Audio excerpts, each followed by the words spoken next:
Australia or Tokyo or Los Angeles, New York, so people would come from all over the world, and so it was a great occasion for the devotees to come together and celebrate that festival with Srila Prabhupada.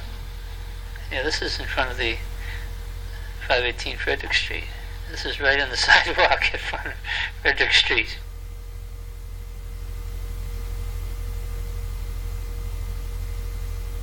Devotees painting the canopy and upholstering the asans. This was the biggest festival that was ever held in ISKCON in the early days, 1970 Rath Yatra. It was like this monster. Out of this little storefront, we created this huge publicity campaign, and we mobilized the whole city of San Francisco. All of this happened, all these 3 huge Roth cards, all generated out of this little teeny San Francisco center. You really couldn't call it a temple. It was just a storefront. It was teeny. Imagine the energy and there was no consideration of yourself. You just never thought about yourself. Oh, I'm tired. Oh, I'm wet. Oh, I'm cold. You just got on with it. You couldn't disappoint Prabhupada. At the time, I was new devotee, had been a devotee about 4 months. Of course, I'd been hearing Prabhupada's lectures and reading his books and listening to some of the recordings, and there was a lot of anticipation about Rath Yatra in general, but the airport, we went to the airport to greet him. There was just so many devotees there, and we were just having this huge kirtan, waiting for Prabhupada to come. I had joined in 69 at 518 Frederick Street, but I couldn't stay because I was a Canadian. So I went back up to Canada and moved into the temple in Vancouver, and I stayed there for 6 months. We came down for Rath Yatra, and by that time I was really psyched up. You're meeting the spiritual master of the universe. You've been wandering throughout the universe for millions of lifetimes. Now, with this meeting, your karma, everything is going to be relieved. So I was quite excited. We're waiting for the plane to come in, and Prabhupada was coming off the plane, and he was walking up. It seemed like to me he was by himself. Maybe there were some devotees in the background, but the image I have is Prabhupada was walking up this plank, and he had this very innocent expression. I had never really seen a person exemplify that kind of humility before, because he was walking up and he had this expression as if to turn around and see who everyone had come to meet. But I got all the temple presidents to spend $100 each and buy these white gardenias, those big, beautiful, highly scented gardenias. Each president stepped forward and gave him a huge white gardenia, just covered with gardenias. His eyes were very penetrating, something about his eyes. It seems like Krishna Bhakti comes from his eyes or something, but just for a second feeling his glance and just feeling the depth of that glance and the intensity of emotion that everyone felt. We were just caught up, and everyone around me and myself, tears were just coming from our eyes, and just seeing a person who had characteristics that I'd never experienced before, and feeling the intensity of the kirtan, and it was very moving to this day. We used to be able to do that. Go into an airport and just rock it down, Everything was for Prabhupada. We didn't know anything else. We didn't know anyone else. We were like clean slates. He taught us everything. We had no outside influence. Look at that. He's dancing right in the airport. Why? Because he got a wonderful welcome, and the devotees were so enthusiastic. So, you reciprocated. And the more you could do for him, the more he would reciprocate in kind.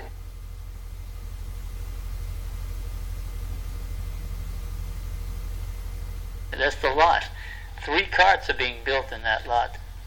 This is where Srila Prabhupada came to visit the Rath Yatra cart. And he amazed all the devotees. He just laid out flat on the dirt and paid his obeisances to the Rath Yatra cart. And he said, the Rath is as good as the deity. You can see Jayananda and Narayana there. Here it is, the moment of truth, actually. You see, we're pulling the Rath Yatra cars out into the street, more or less in front of the temple on 518 Frederick Street. I'm in the middle of all of this because I figure if anyone's going to get squashed, I'm the designer and architect, I should be the one to get squashed. When we had finally built them and realized how massive they were, we were scared stiff as to what would happen when we took them off the blocks and started rolling them down the hill. We thought they would continue to roll and go right through the temple door and out the back and down into the bay. I might add, it had no brakes whatsoever, and therefore if it had gotten away, it would have gotten away. What we did with the paint was we used natural earth pigments. I took deep tone latex base and mixed the pigments with water and had it shaken up with the paint place. And so what we did was we used the same pigmentation that they use in Jagannath Puri. You see how many men it was required to break the Rath Yatra car. All of this was designed and built custom within the matter of a few weeks. I think we had about 6 or 8 weeks in which we built everything from scratch. And we were able to acquire lumber. We spent very little cash for lumber. Most of it was acquired from donation and wood that was left inadvertently lying around. Srila Prabhupada sent Narayana up to design the carts. And I remember one meeting that Narayana was walking around the room holding his head, and Srila Prabhupada said, well, what was the matter? Because you could see Narayana was in anxiety. And he told Srila Prabhupada that he needed special empowerment. He felt he needed a special empowerment in order to do these carts. And he told Prabhupada it had to come in a name. So Prabhupada told him, all right, then for this, now you have become Vishwakarma, the architect of the universe. And Narayana lit up, and that was all he needed to get his inspiration for figuring out how to build all the 3 cars, because he had to invent the scopes for the domes coming down. The tops were designed so that the whole Rath Yatra car could slip under a 15-foot high overpass. So the entire part came down. We had it all designed the year before. We just took a pole and lowered it down, but that cart was only 35 feet tall. These were like over 60 feet tall. And so we just were building it. We didn't think. And then Srila Prabhupada was in Los Angeles. He happened to talk to Tamal and said, and how is the lowering mechanism going to be designed? And Tamal said, oh, Narayana is working on that. He knows all about it. He's a genius engineer. He can do it, So Srila Prabhupada said to Tamal, so who is checking on Narayana?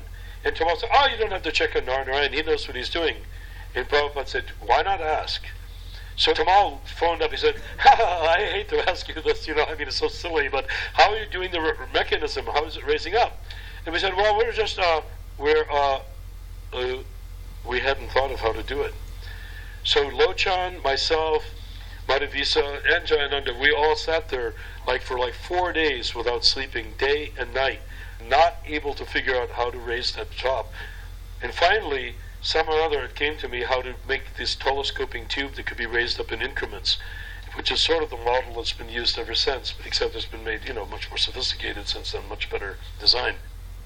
And then Prabhupada said sternly, no one should ever be in charge completely of something. There should be a committee to make sure. Because Prabhupada, if anyone, had tremendous confidence in what I could do, and Tamal had complete confidence in what I could do, and yet I had made the biggest blunder that could have destroyed the whole festival if we had not stopped and worked that out. When he first came to the temple, I wasn't very conscious of who he was, because I was a brand new devotee. And he came into the temple room, and everyone paid their obeisances, and when everyone had their heads down, I looked up at Srila Prabhupada, and he laughed, he smiled at me, and it was the first realization that I ever had, that he was the first person that had ever loved me. That was very clear, that he was the first person in my life that had ever loved me, and then he knew clearly who I was, and everything about me. I felt, he saw right through me, whatever. Not in a bad way, not like saw through my artificiality, but saw who I really was. And that was a very, very special thing. And then, everyone sat down and he spoke a little bit, and then, someone brought him a plate of sweets, and I remember he took a gulabjamun and he tossed it in his mouth from his lap. That was so incredible. I've tried it in the past, and it just lands on my forehead or over my shoulder, but it was so incredible to watch him. Everything he did was so perfect and aristocratic. Oh, these are the horses. Well, this is interesting. My father made the horses. My father's a dramatic Holocaust survivor. His heart had flames coming out of it from the Holocaust in the Warsaw Ghetto. And so he built these horses. He painted them with fire and with smoke. They looked as though they were smoldering. And he put them on the front of the Rath Yatra cars, which was quite a contribution. So 4 for each Rath Yatra car. I wanted to engage him, so I asked him to do it. But when I saw the horses, I was absolutely horrified. They looked like horses of the apocalypse coming out of hell. So my father was very proud of them. They were rather dramatic horses. My parents, I should say, were separated for 40 years. So my mother was also at the Rath Yatra festival, and that my mother and father hadn't seen each other for, maybe 5 years, My mother walks up and said, "Who has made these horses?" She recoils in horror, seeing these smoldering, burned, crazed horses with wild rolling eyes. "Who has made these horses?" And I look at her and say, "My dad made them." She said, "Well, this will never do." So she went and grabbed buckets of paint and painted them all up with nice, the merry-go-round design, caparisoned and white and clean and healthy-looking horses. And there they looked at these horses together, and they sort of felt, yes, this is what we've done to honor our son's choice. And I could see that they both felt great satisfaction. And from my perspective, as a budding transcendentalist, 2 years in the movement, I thought, this is their devotional service. This is the moment that was created for them by Lord Krishna to accomplish something in their lives and to give my brother and myself permission to go forward with the power of the Pitris behind us.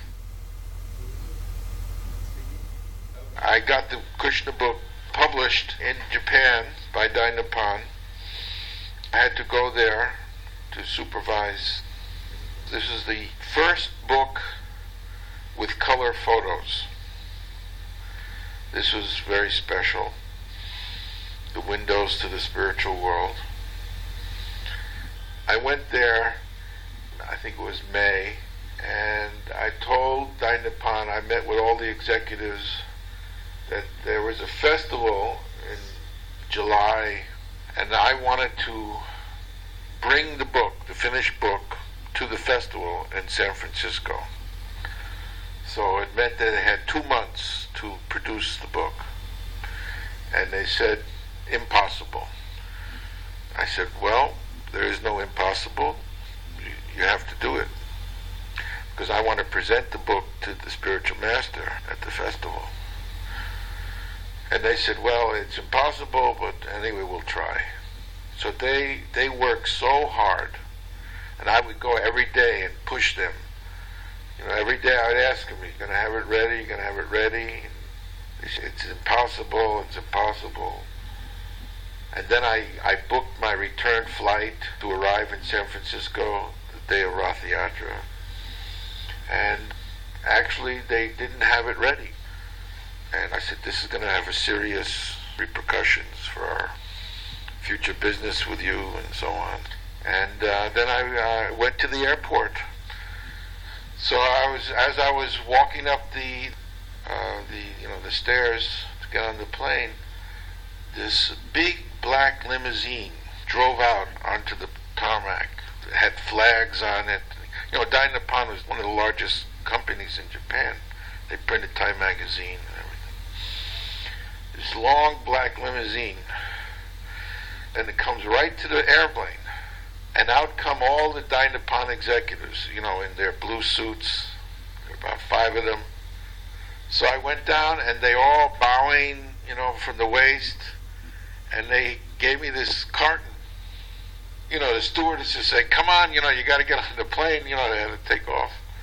So I didn't. I just took the carton. I thanked them and got on the plane.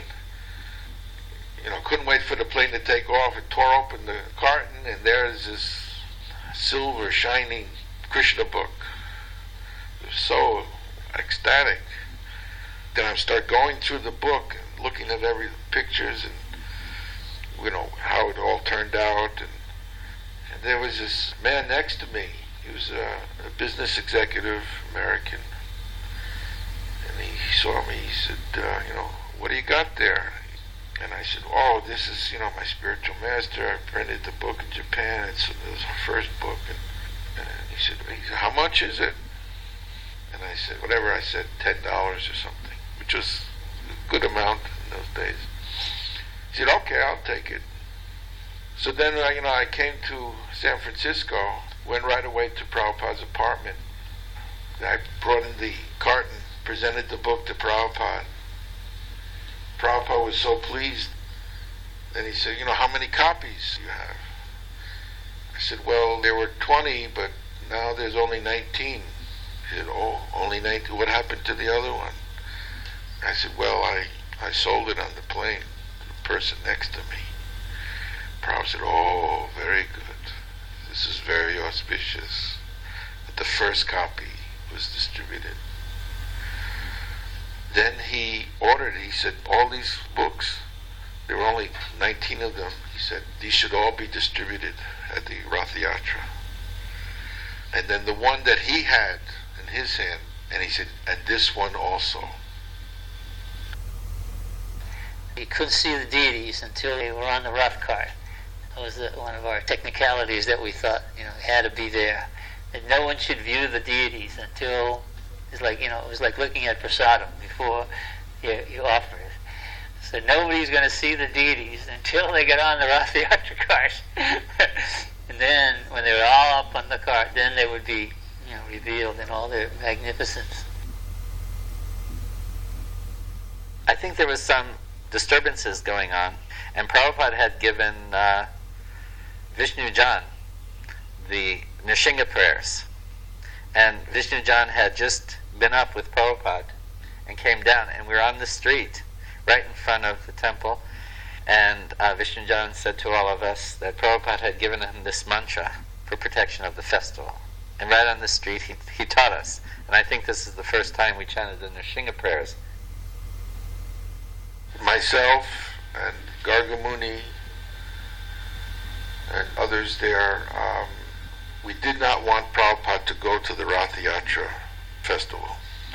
What happened was that we got threats. The Black Panthers sent word that we're going to attack your guru if you hold this festival. And they were very credible threats. So we were afraid. So we told Prabhupada that you shouldn't go to the festival. But Prabhupada couldn't accept this. First of all, he didn't care so much about threats. But second, it was just inconceivable that Prabhupada would not go to the Rath Yatra. And Prabhupada insisted on going. And I was insisting Prabhupada not go. So Prabhupada insisted, you must take me.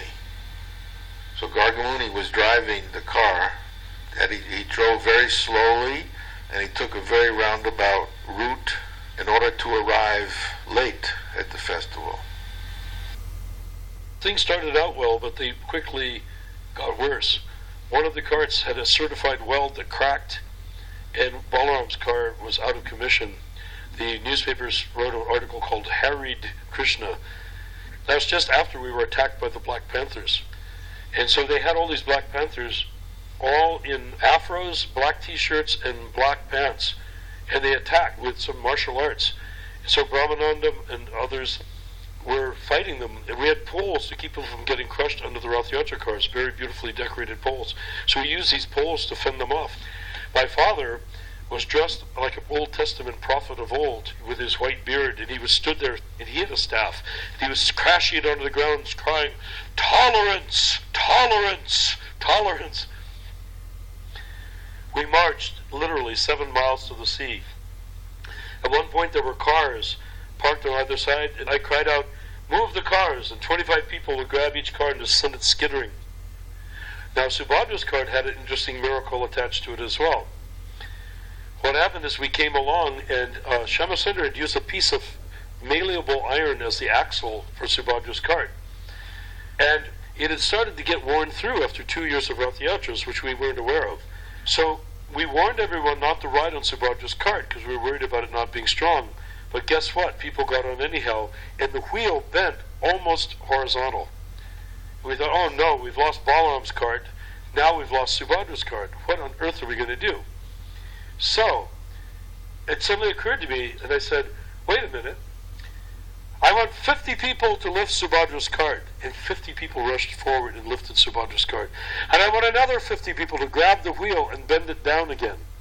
And they did. They came and they took the wheel, and that piece of iron that was 2.5 inches thick, they just bent it back again so the wheel was perfectly vertical. And I said, now I want another 50 people to guard it so nobody gets on. And nobody got on.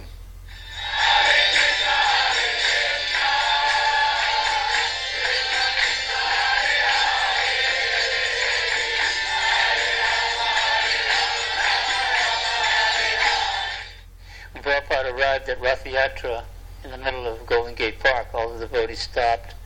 Srila Prabhupada was supposed to give a lecture at the beginning of the Rath Yatra festival, but because there was some disturbance at that time, Prabhupada delayed his arrival, and he entered Golden Gate Park up the road about a mile or so from the beginning, and then walked back towards the Rath Yatra cart and took everybody by surprise. Prabhupada had many garlands that were given to him, and he took one of his garlands off, and he looked for Jayananda, and he garlanded Jayananda with the flower garlands that was given to him, making that benediction to Jayananda. And Prabhupada began to dance in a circle, and you see Prabhupada's flowing robes. Bhavananda picked out the fabric for that cloth. When I saw this really nice shimmery peach silk satin cloth, but it was actually, I think, like an upholstery cloth, but it was beautiful. So I wanted that, so I bought that, and I insisted, Madhavisa was tearing his seek out, I insisted on buying real pearls. I wanted to make real pearl buttons and a real pearl button on the side, the little strap that goes under his chin on his Prabhupada hat, a real pearl there. So Madhavisa, mumbling and grumbling, gave me the money. And when Madhavisa brought the cloth over, Prabhupada looked at it and said, "As you dress me, so I shall dance." Yeah, it was wonderful. He gave instructions about the dancing, I know that. For that year, I think it was 1970, that he told the devotees how to dance. In front of the deities, specifically, based on the descriptions that are in the Chaitanya Charitamrita. At that time, the Chaitanya Charitamrita was not available. In one group, Lord Nityananda would be the dancer in front of one chariot, and another chariot, I think it was Advaitacharya, may have been the dancer, like that. It's basically for the pleasure of the deity, then you have an ecstatic dancer, not to impress the crowd, but in Krishna consciousness for the specific pleasure of the deity. Prabhupada was showing the devotees that he liked to dance. Not just the Swami step, but jumping up and down. That was a new revelation. He introduced that at Lasiyanaga Boulevard Temple, at the temple. He had introduced the jumping. Before, the Swami step was the conservative dance step that was used by everybody. But when Prabhupada started to jump at the Lasiyanaga Boulevard Temple in Los Angeles, that's when jumping became part of the choreography of the temple. At the start of the procession, we had speakers on Subhadra's car, and Jivananda and I and a couple other devotees were sitting in the back with microphones to have kirtan over the microphone. Then Prabhupada sent word back that he didn't want the speakers anymore, and he just wanted kirtan parties in the crowd like in India. So Jivananda and I turned the speakers off, hopped out, and started doing kirtan. We marched literally 7 miles to the sea. Nobody thought of complaining or why don't we have buses to take us or something. People marched 7 miles to the sea, and when they got there at the Family Dog Auditorium, which was run by Chet Helms, who did all the Janis Joplin and Grateful Dead concerts and Moby Grape and Quicksilver and all that. There were those horses again. He let us use that place, and there were 10,000 people waiting at the beach who hadn't wanted to go through the ordeal of marching. I was helping to cook, and then I went down to the Family Dog Auditorium where Srila Prabhupada was going to come after. Now, there were so many people that would participate, actually, that we filled the Family Dog Auditorium, and simultaneously the beach was also filled with people, and we were distributing prasadam in both places. Big kirtans were going on in both places. And I was in the Family Dog when Srila Prabhupada arrived. And it was just so wonderful. Srila Prabhupada was such a swan amongst men. And he floated into the Family Dog Auditorium. There were literally thousands and thousands of hippies present. And they were all in their full regalia, because this was a big event for them. So just ordinarily in that day, people's dress was interesting enough. But for this Rath Yatra festival, they really decked themselves out. Many dressed as Radha and Krishna and similar costumes like that. And so Srila Prabhupada came amongst this. He walked onto the stage, and he looked out amongst the throngs of hippies, and he smiled. Then he said, "I have come to make all the hippies into happies."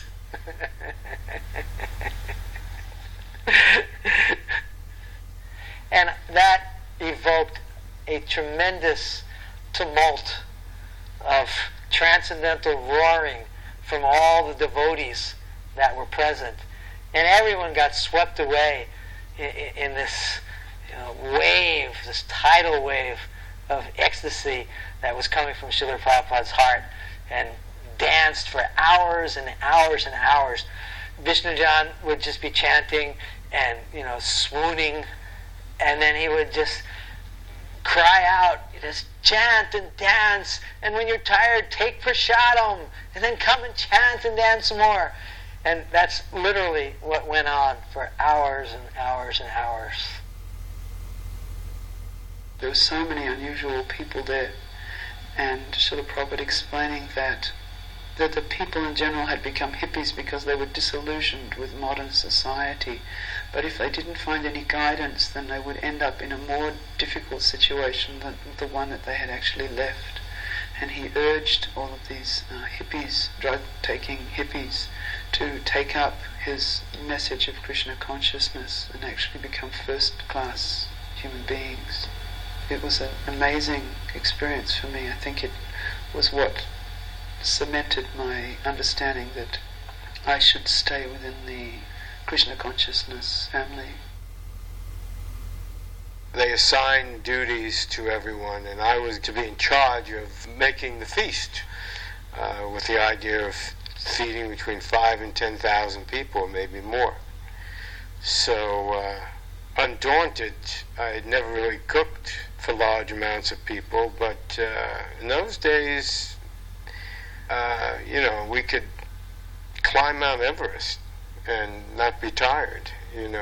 Prabhupada's energy was just driving the movement so powerfully that if we were given a duty to do, it was nothing.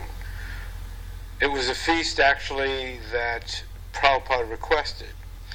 There was so much prasadam there. We had gotten truckloads of watermelons donated. So at the end, we just stopped slicing the watermelons and just started giving whole watermelons to take home with them or to serve out. It was the Family Dog Auditorium. It used to be the Shrine Auditorium. It was a Family Dog Auditorium. And Bhavananda had gotten a bunch of barbecue grills and filled them with briquettes and just bags and bags of frankincense incense. So the whole place was just billowing with frankincense incense. But I remember that a bunch of the Hells Angels followed us. They sort of got their fighting spirit out of them, and they followed the cards. So when we got to the Family Dog Auditorium, Prabhupada came on the stage a little bit later. We were all inside the auditorium. And when Prabhupada came in, all the devotees bowed down. And there was something so magnanimous and also heavy about Prabhupada's presence that so many other people bowed down. It's not an unusual occurrence that people would just instinctively bow down that here's a saintly person.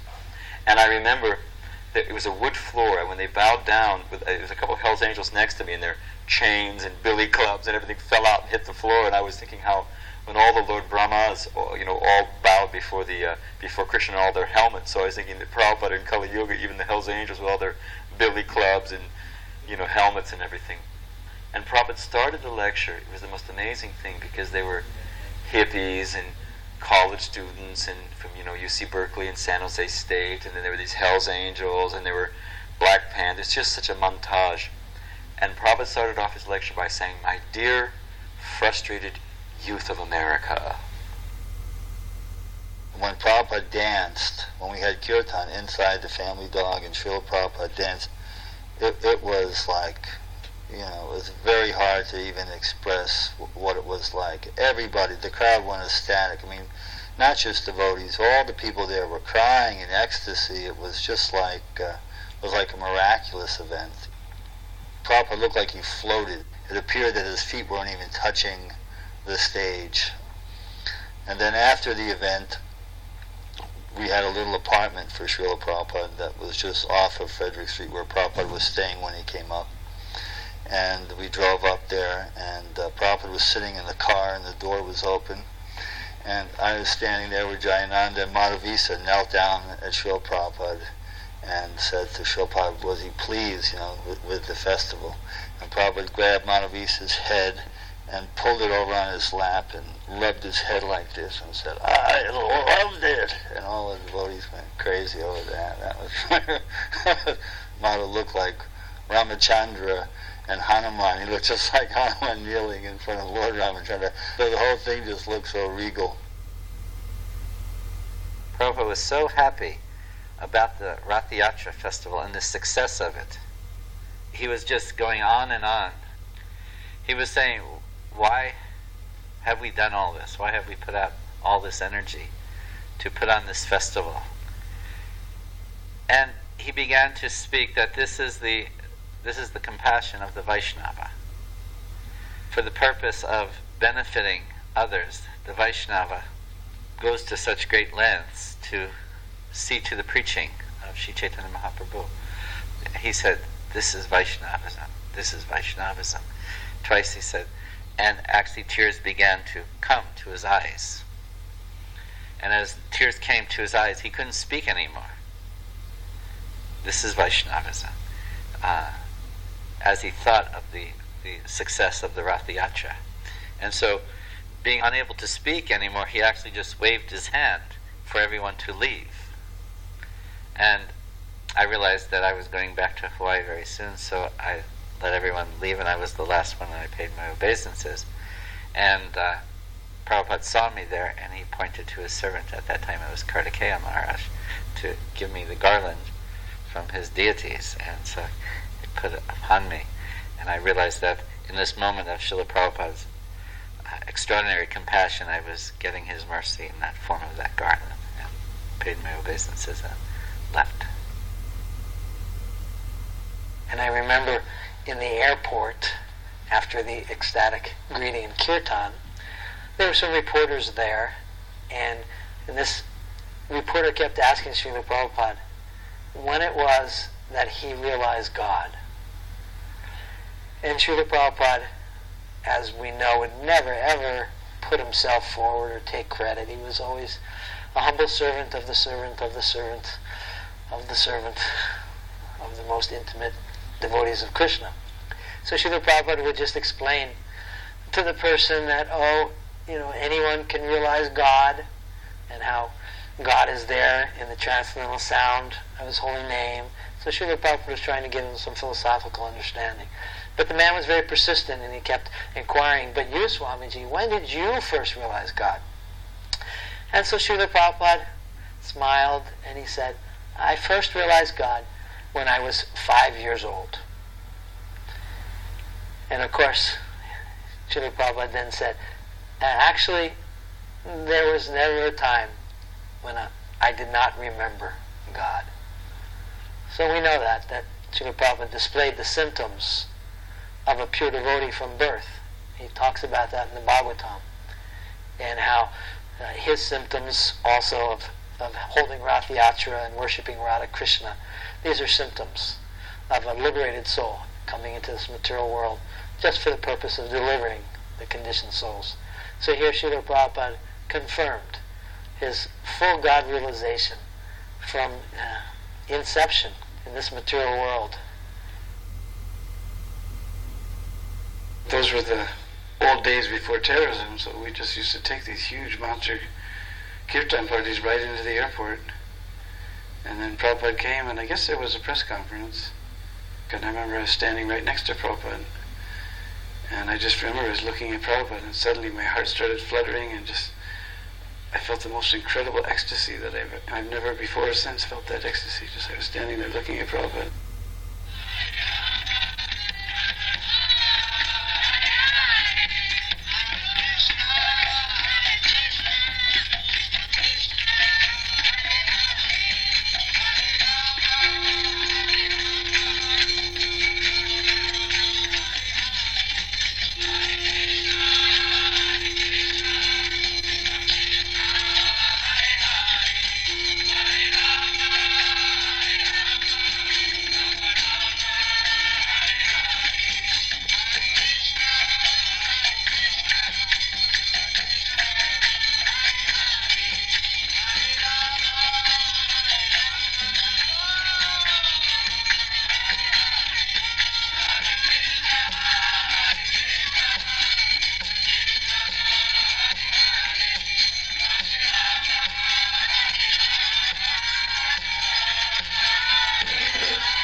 We would all do like